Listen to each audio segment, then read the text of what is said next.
Yo, what is good, everybody? It is week one, part two here at College Football Showdown. I'm here with my main man, Christian Simpson.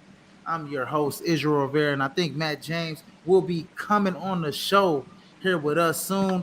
But please like, share, and subscribe to the podcast here at Prime Sports World on Facebook, YouTube, Twitter, and Twitch. And in case you missed us, we are on a bevy of streaming platforms where all podcasts can be heard. It's Apple Music and Samsung, Amazon, iHeartRadio, and Spotify. Ladies and gentlemen, Prime Sports World keeps you here. Keeps you covered 360 degrees around the axis, baby. And we are in most countries. If you want to catch us in Finland and Europe, we got you. Shout out to my people out in Finland and Europe listening to the podcast, baby. We educating them folks that know how to play football. Okay, Christian, what's good, man? Man, look. It's week one, college football. I'm here. Man, I can't wait. I know we have a lot to talk about. Yes, sir. Yes, sir. What do you think about Thursday's games, Christian? Utah did what they were supposed to do. Let's look at it that way. Like, Utah, they took care of business, and Utah's going to be a tough out this year. I think this is the best team in the Pac-12 because they're the most balanced. I like the fact, check this out, Christian. I like the fact, first play of the game, they go to my new favorite name, Money Parks. Mm-hmm. I mean, come on, baby. That's a prime time name. Money Parks, get that man an NIL deal. Okay? Please. Get that man an NIL deal. I like the fact that they went 70 yards. They went for a big play. First game, they wasn't playing with Florida. They wasn't playing with Florida out. They set the tone right from the get-go. We'll talk about the game a little bit more, I mean, after this first topic. But they set the tone right from the get-go. And, you know, even with the dual threat, the dual quarterbacks, because Cameron Rising was out, they still look good. I mean, the running game looked good. I mean, we didn't see I don't know what's up with Shaquindon Johnson, but we didn't see him a lot. But we sure as hell saw, you know, Nate Johnson. I think we saw Micah Barnes. Is it Micah Bernard? We saw a little bit of him as to what we expected. And we thought Jaquindon Johnson was going to be the guy because he was a guy kind of carrying that team last year a little bit. But, you know, I think it's going to be a 3. You know, it was a strong, you know, running back. It was a strong showing in the running game last night. I mean, they ran the ball 30 times, more than they passed it. Even if it was for only 3.5 yards per carry, they still, you know, show Florida, look, we don't care if you're an SEC team. We're going to get down and dirty in the trenches with you guys. Yeah, and that's exactly what they did. They were able to kind of control the line of scrimmage on both sides of the ball, and they made life easy for the young quarterback yesterday. Yep. Because when it's a new quarterback in and he's getting the feel for everything, run the football. Take pressure off of him. Mm-hmm. Yeah, Nate Johnson was the other quarterback that was he had, you know, he was more of the dual threat guy. He was more the scrambler. But Michael Bernard was the one that had more success, more than Jaquindon Jackson, because you know both of those. It's supposed to be a dual. It's supposed to be like a two-headed monster there, in a two-headed backfield in Utah, with Michael Bernard and Jaquindon Johnson. But Nate Johnson, the quarterback, was making some plays. He had a touchdown on the ground. But Bryson Barnes was the main guy that was making the plays in the air. But I flip over to the other side. Graham Mertz played really good for them. I mean, 333 yards, a touchdown. I mean, I kind of expect that with the offense, but what Florida really, you know, where they really kind of surprised me is that they didn't run the football as effective as I thought they would with Montrell Johnson and Trevor Etienne, who I think Trevor Etienne is going to be a pretty damn good, you know, player at the next level when he gets there. Yeah, I do too, but, you know, Florida just couldn't get that push at the line of scrimmage. Like when I say Utah dominated the line of scrimmage on both sides of the ball, I meant that on the defensive side too. Especially, Mertz didn't look bad, but Graham's not the quarterback that's necessarily going to move the needle for you, is he? No, I know that. We all know that from his days at Wisconsin. Exactly. So I mean, that's just that you know that's just what I saw. One of the main games that we saw. We'll get to some of the other games after this first topic. But moving into the show, man. I mean, the ACC. This big news. I just want to kind of get your thoughts on this. I'll go over it. ACC's to add 3 new members in 2024, 2024, 2025. We talked about this actually, I think 2 shows ago. So they add Stanford, they're adding Cal, and they're adding SMU at the beginning of 2024-25 season. And then so it brings the league to 18 members, 17 playing football full time. So get this one though. SMU is expected to come in for 9 years with no broadcast media revenue. And Cal and Stanford will each start out with receiving 30% of the share of the ACC payouts. So for Stanford and Cal, basically, they 30% for the next 7 years, and then it'll go to 70% in year 8 and 75% in year 9, and then full financial shares in the 10th year. And then for SMU, and kind of going back on Stanford and Cal, those are two programs that are kind of struggling in the athletics department as well, which is why they're getting to share those revenues. Sorry for all the background noise. My son is here grabbing him some applesauce or something, whatever the case is. Once you get out of here, because I'm putting in work over here, son. Anyways, look, let nephew be great. and then so those two athletic departments, so which makes sense for them. But for SMU, the decision to forego, this is what's interesting, right? So for them to forego the television revenue, you kind of really don't see that, right?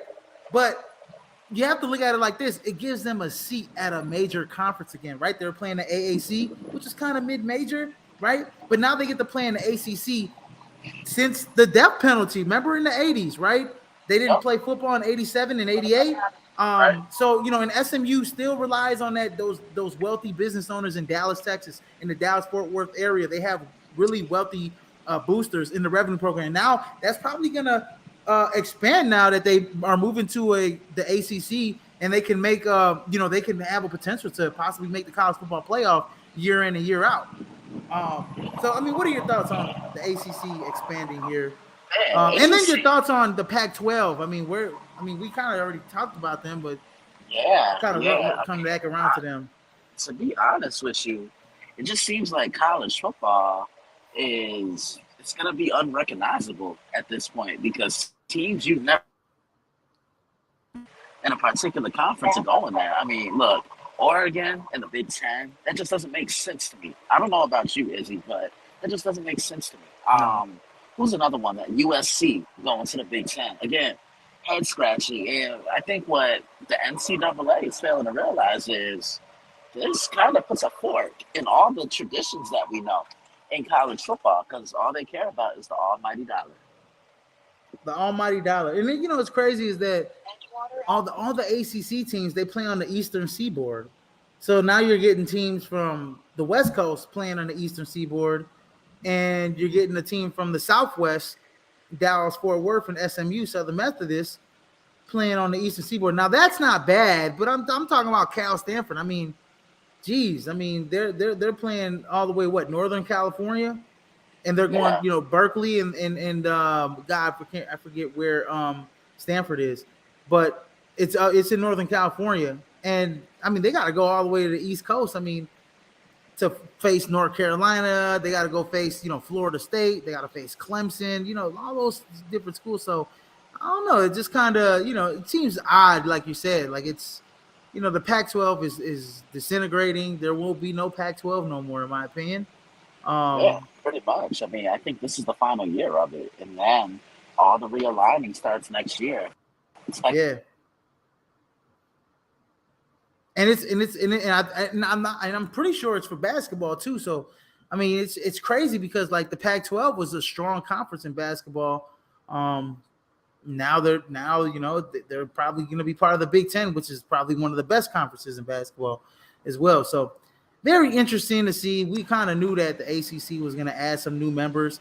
Funny thing is that they leave some of this revenue share for Notre Dame, because Notre Dame plays like half the ACC. They play Clemson. They play Clemson. They play Duke, and they play some teams. They might as well be in the ACC or the Big Ten because I know they play Purdue. They play Ohio State this year. They played Michigan. They played Michigan State. So why not? So the ACC, I guess, has some type of deal with Notre Dame, in which Notre Dame, because they play their schools, they give them some of that the TV money as well, which is very interesting. Because like it's pretty much like Notre Dame's double dipping in a way, because they got the NBC TV deal, they got their own TV deal with the university and NBC, and Hmm. then they get money from the ACC too for television. So I don't mind going to get your money, but it just seems like, yeah, you're right. The tradition is kind of losing itself here, all because of Yeah, the money. You know, yeah, it definitely taking the is. lure out of college football. Yeah, it definitely is. So this is definitely going to be something to watch. It's going to take people years for this to get used to. Absolutely. It is going to take people years to get used to. I'm going to get used to it, especially seeing USC play Michigan or Ohio State year in and year out. I mean, I'm used to those guys playing in the Rose Bowl. I mean that you take the lure out of that. It's kind of ridiculous when you ask me. So moving forward, we talked a little bit about Florida, Utah. Mizzou took care of business against South Dakota, beating them 35-10. You know, I really want to talk. NC State took care of business against UConn. It was a little bit close. I really want to talk about that Nebraska Minnesota game, though. We Um, talked about this guy, the old Baylor coach, Matt Rule, being the new coach from Nebraska. I mean, you could see the impact right from the jump, Christian.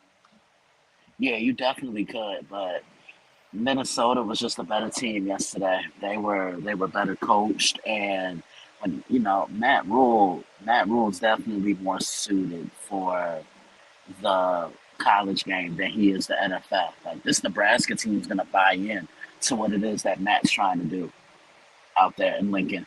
And look, they could compete in the next couple years. I'm not saying they're gonna be a national title team, but they're gonna be better.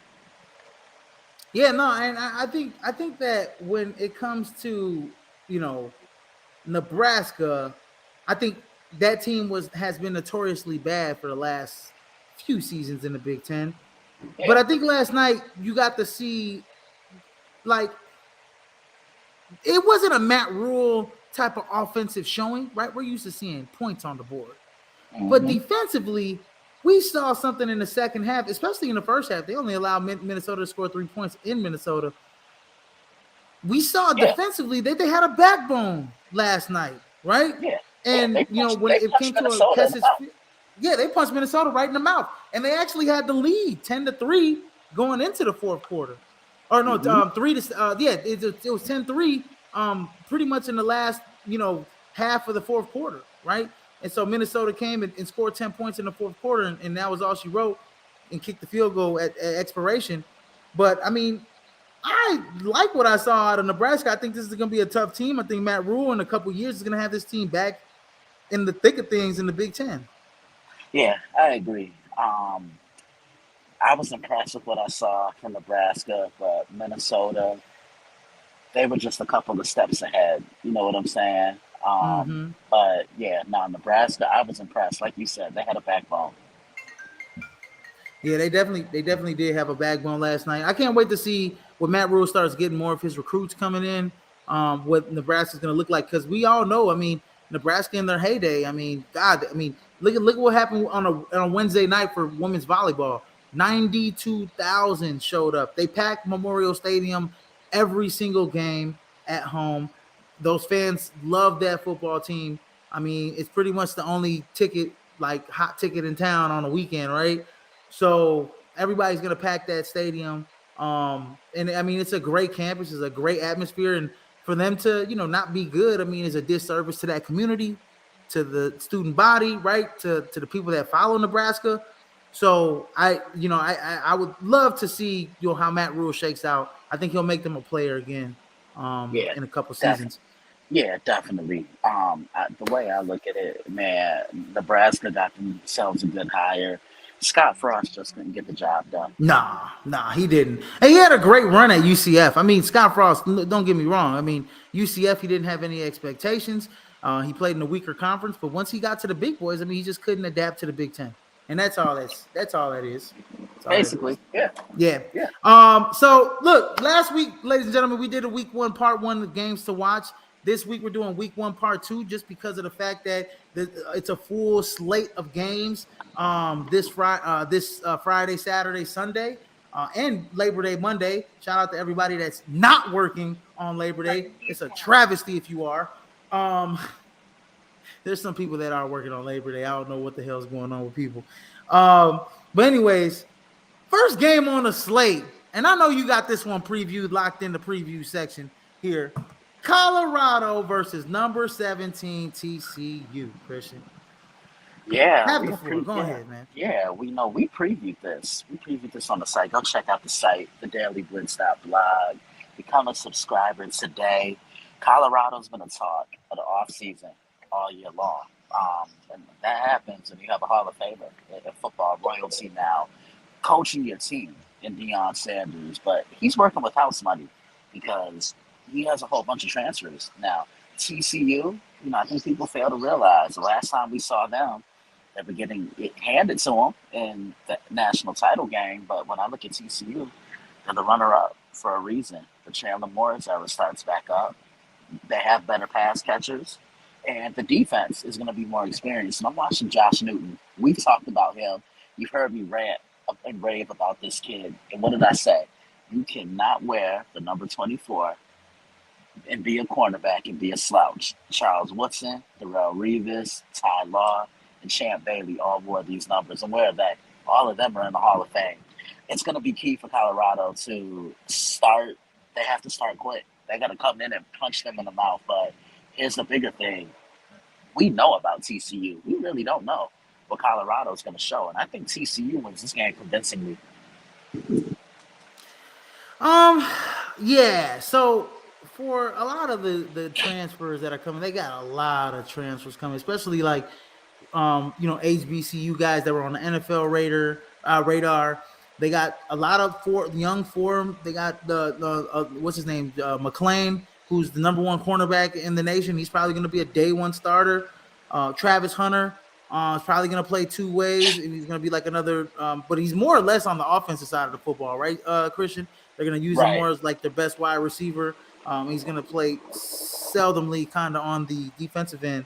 But I mean, if he can give you the same type of what he was given, last year at Jackson State, I mean, I'll take that, Travis Hunter. I mean, even in a few games, I mean, if he's giving you 100% every single game, I mean, Travis Hunter is one of the best players, coming out of high school, right? A couple years ago. So, Yeah.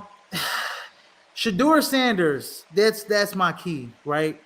In my opinion, there's going to be some growing pains. This team has no continuity, right? Yeah. And there was a guy on ESPN, Tom Luganbill came out and said this might be the worst roster in the nation, like comparing them to UMass. I'm like, nah, you got to kind of hold back on that. It's not the worst roster in terms of talent, but I do understand what he was saying in terms of continuity. There's teams that have been playing for 2-3 years together, and you don't have that with this team, right? They're all kind of getting to know each other this offseason. They're all getting to know each other. And those guys on the other side in TCU have continuity, right? They play together. It's not necessarily that they have better talent. I think when I look across the board, I think Colorado has equal to talent in some positions. I think they have better talent in some positions, especially at the quarterback position. I think Shedeur Sanders is the best quarterback in this game, right? So I'm interested to see how Shedeur handles the big lights, the pressure of being, playing in a big stadium against TCU, playing against a nationally ranked team like TCU.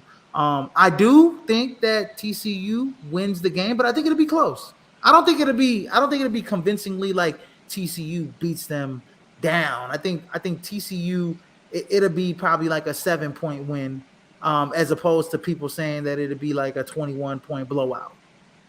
I can I see don't see that. that. Yeah. Yeah, I mean, you could see a 21-point blowout. I mean, it could get ugly. I mean, if a lot of those guys, kind of mail it in, and TCU's just coming on, kind of putting that pressure on them, overwhelmingly pressure. But I could see this being a close game. I could see it being a close game. I could too. Yeah. Next game that I have, I got Boise State going into Washington, number 10 Washington. I got this on a slate. I mean, there's a few good games, but I got this one on a slate. because this is I want to see Michael Penix like. So I think that Boise State's going to lose. It's still Boise State. They're still a pretty good team, but Michael Penix. This is the Michael Penix show. He's the Heisman Trophy candidate, and I think that this is going to be a good game this week. I think Boise State will bring it to him. This will be a good challenge, week 1 challenge for that ball club. Yeah, I think it will be too, but I just think Washington, they're the stronger team, and Michael Penix, to me, he's a Heisman candidate this year. Mm-hmm. Like, he really went to Washington and truly turned his game around. I like the Huskies in this one. I just think across the board, they have too much. Me too. Yeah, I like the Huskies as well. Next game, we got West Virginia going into number 7 Penn State. I got this on the slate too. Not because that West Virginia is going to give them a shot. I just want to see how Penn State looks. Right, they're a top 10 team.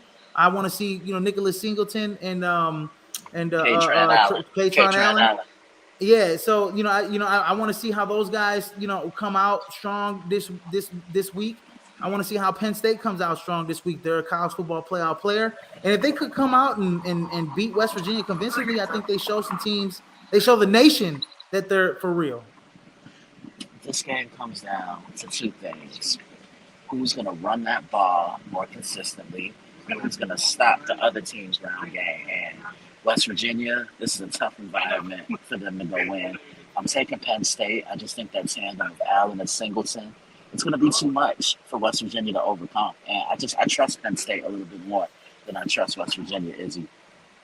I trust Penn State. I think West Virginia's offensive line is pretty damn stout.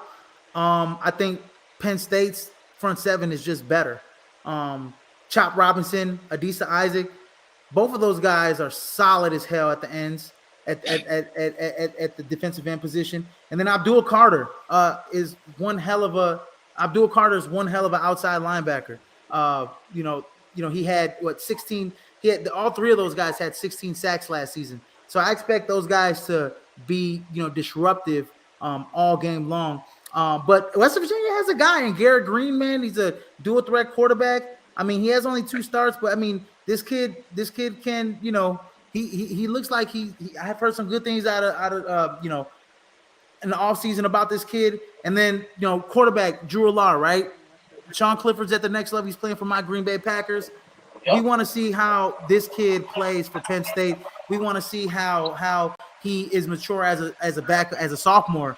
He was a backup last year, but now he's coming into his own as a starter. So I definitely want to see how Penn State looks this week against West Virginia. I think I got Penn State too by a couple scores. I can see it. Yeah, I'm with you. I can see it too. Next game, number 21, North Carolina. The Battle of the Kakalakis, baby. This is the Battle of the Kakalakis. North Carolina going into South Carolina. I got this on a slate because we got 2 quarterbacks that are probably going to have their name called in next year's draft. We got Spencer Rattler for South Carolina. And we got what's his name? Drake May from North Carolina. So how do you see this one shaking out? I think this is going to be a high-scoring game, but I don't know, man. I think people might get shocked at South Carolina. If South Carolina beats them, I wouldn't be shocked here. Izzy, you know where I'm going with this. It's the first of many this year. Shameless plug, baby. So this is going to be the first time that I'm going to get to watch Drake May play. I've seen the highlights. He can spin the ball down, but the problem I have with North Carolina's offense, it's the same thing you and I talk about when we talk about the Buffalo Bills. You know how we always say they depend on Josh Allen way too much? Mm-hmm. They depend on Drake way too much to do everything. When they're up, they need him to either run it or still putting the ball in his hands. And, he's taking shots down the field. So I think British Brooks is going to be key for North Carolina in this one. And I don't need the defense to necessarily be Georgia-esque. They just need to be able to get off the field on 3rd down and make stops. Now, when I look at South Carolina, what Spencer Rattler shows up? Do we see the one who showed up against Tennessee, who threw 6 touchdowns, and the one who put Clemson out of the college football playoff? Or do we see inconsistent Spencer? I do agree with you. I think it's going to be a shootout. I preview this one tomorrow. Be on the lookout for it. I think honestly, I think this is gonna be a shootout too, Christian. I think what I saw from South Carolina last season, I mean, upsetting Tennessee, I mean, the whole nine. I mean, they play very tough towards the end of the season. Spencer Rattler looked like himself last season, and this is his last. Obviously, this is his gonna be his.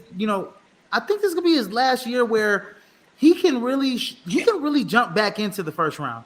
I think if he has a really good season at South Carolina this season, Spencer Rattler can jump very well back into the first round of the NFL draft. If you pick Spencer Rattler in the second, third round, I think it might be a steal for you. But I think this is going to be a hell of a game. I think Drake May is. I mean, he's number two, right behind Caleb Williams in terms of my Heisman rankings. So you know, it's tough for me to say who's going to win. I think it's going to be a track meet. I got South Carolina. It's a neutral site game. It's in Bank of America Stadium. So Of I America definitely got in Charlotte. in Charlotte. Yeah. So I definitely think South Carolina is going to pull out the upset here and beat number 21 North Carolina this week. I'm gonna say it. That's my first upset of the year right now. Okay. First upset of the year. And then I say the best for last, Christian, before we wrap up the show. Number 5 LSU going up against number 8 Florida State. We got star power on both sides. You got Jordan Travis and Jared Verse on one side, on both sides of the ball. You got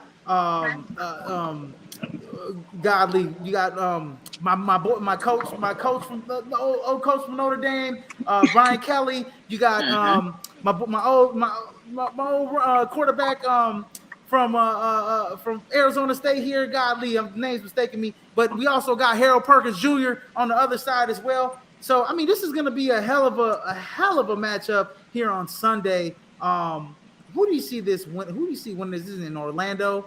Who do you see winning this game? Well, when they played last year, they played sloppy football. Like no one couldn't. There was nobody that could take care of the ball, and that was a concern. So I'm looking to see, who can play clean football, who's going to be more consistent. Both teams have secondary issues, and Florida State, they have my favorite player on the defensive side of the ball in Jared Verse. This kid would have been a top 3 pick, maybe top 5, if he had decided to declare himself eligible for the NFL draft. When he comes back one more year, he's going to be the leader of this defense. And I like this quarterback matchup between Jaden Daniels, Jordan Travis, and Izzy. You know Mm-hmm. my rule. You better have game. If you have If you two got first two names, first names. it's only right, baby. But I like LSU here. I think LSU is going to dominate the fourth quarter, and I think they're going to put this game away in the fourth quarter. I think it's going to be close. I could see this being decided by a point, or I could see this being decided by 5 points. I have LSU winning this game 35-30. We saw Jaden Daniels. We saw Jaden Daniels have his best year last year under Brian Kelly. As a passer, he had completed over 68% of his passes, almost 3,000 yards. Had his best rushing season as well for LSU. He made some really big plays. I mean, beat Alabama last year.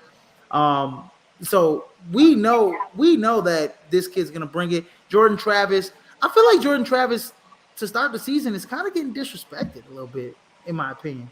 I think when we look at the Heisman rankings across the board, he should be considered as a top 5 Heisman Trophy candidate. I mean, when I look at some of the numbers last year, I mean, he had very similar numbers to Bryce Young last year. Yeah, he did. He said Bryce Young completed a higher percent of his passes, but we're talking about a team in Alabama that had a bevy of playmakers, right? Hey, Jordan Travis, man, I think is getting disrespected. I think Florida State's getting disrespected with this number 8 ranking, in my opinion. I got Florida State coming out here, and I think they're going to smack LSU in the mouth. I think they're going to show the world, they're going to show the nation that they're for real. I think Jared Verse is going to show that why he's a top 5 pick. I think Harold Perkins is going to show why he's going to be a top 5 pick in the following NFL draft, right? Yeah. So yeah. I think it's going to be a hell of a game. I think both teams are going to smack each other in the mouth. I got Florida State winning by a field goal here. Close game to the wire. I got Florida State winning. It's going to be the best game of the week here. Yeah, it definitely is. I can't wait to see this one. And, like usual, I can't wait to talk to you about these games this weekend, especially that last one, LSU Florida State. Previewed that one on the site today. Last year's game was a thriller, and this is going to be the third meeting between Brian Kelly and Mike Norvell. You know, they've met the last 2 Absolutely. years. The first matchup was in 2021 when Brian was still coaching Notre Dame, and he won Absolutely. that one. Mike won last year, so you know there's a matchup that's on the line here. Who's going to win this one? I think Mike Norvell's. I think this Florida State team is primed and ready to get back onto the national prominence, getting back to the college football playoff. And I think once they get there, I think they can very well compete to win a national championship. I mean, they have the athletes on both sides of the football to do it. So I'm giving Florida State a lot of love here to start the season, and I think rightfully so. I think this is going to be a really good football team this year. Mike Norvell got them boys ready to play. But anyways, ladies and gentlemen, that's been a show. That's been a wrap. We'll be back here next Friday here to talk week 2 of college football and preview week 1 here as me and Christian come here every Friday here to talk college football with you guys. So don't miss it. As Prime Sports World keeps it locked in, please like, share, and subscribe to the podcast. And in case you missed us, you can check us there out on all the streaming platforms where podcasts can be heard: Apple Music, Samsung, Amazon, iHeartRadio, and Spotify, ladies and gentlemen. But as I like to say, in case I missed you, good afternoon, good evening, and good night, ladies and gentlemen. Sayonara, suckers. And as I like to say, holla at your boy. Holla at your boy, Christian. Hey, and don't forget to check out and subscribe to the dailyblitz.blog, ladies and gentlemen. Christian dropping that heat all during the NFL season and college football season, so y'all don't want to miss that content as well. I should be dropping this link on this damn podcast. I need to grab that off of you, Christian. I'm about to grab that right now, so I don't forget. And tell David to not forget as well, because he will forget. So we got to remind him. Of course he will. When you get past a certain age in 30, you start to lose some things there, lose some of your memory. No? As being him as the old elder statesman of the group. Yep, but you gotta love him. All right, y'all. Peace out, man. Y'all enjoy y'all Labor Day weekend, and look, if y'all working Monday, quit that job on Tuesday. I'm just saying. Yeah, please do. Yeah, please do. There should nobody be working on Labor Day. That's why it's called Labor Day. You ain't supposed to be doing no labor, ladies and gentlemen. Exactly. Peace out. Like we said, holla back, Christian. Holla back, man. Talk to you during the week.